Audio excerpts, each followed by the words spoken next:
If you want to destroy any nation without war, make adultery and nudity common in the young generation.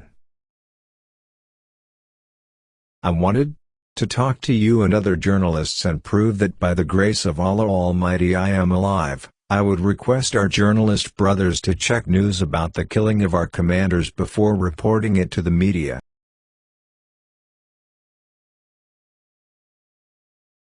Where bread becomes more expensive than a laborer's wages, two things become cheaper: a woman's honor and a man's honor.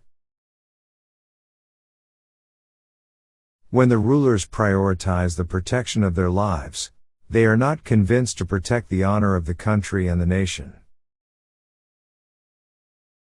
Whether Islam was spread by the force of the sword or not, but I consider the sword necessary for the protection of Islam. Every nation's poet is a benefactor. Shame on that nation. Remember, the army without the nation and the nation without the army is easy prey for the enemy. The traitor must be killed before the enemy. A spy can defeat an entire army of enemies, and a traitor can humiliate his entire nation with defeat.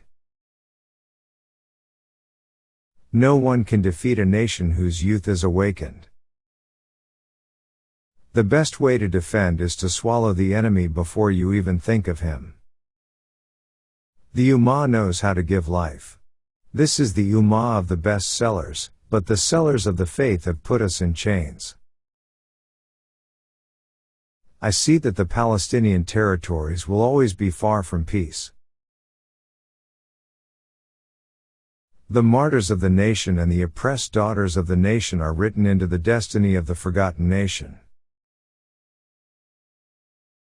I see that the enemy will continue to create traitors in the nation of Islam, and the day will come when the enemy who beheads the traitors will also be called friends. If a nation is to be defeated without a war, spread obscenity among its youth. Where the mind of the ruler is addicted to the kingdom, the borders are shattered and the rulers give up their religion and their pride for the sake of the throne. There is no limit to the Islamic Empire.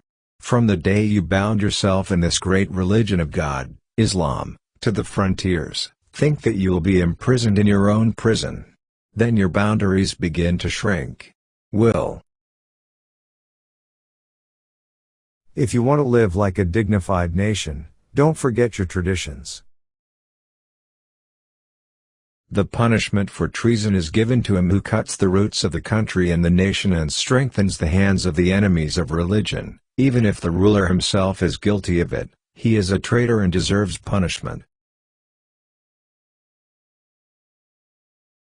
Beware of two kinds of curses: frustration and mental luxury. Man is disappointed first. Then he escapes through mental luxury. Every member of the nation is king in his place. Do not deprive any person of national dignity. The time will come when the army will also become a group of luxurious soldiers, and its rulers will play into the hands of the enemy. If you want to see the glory of Islam, learn to recognize friend and foe.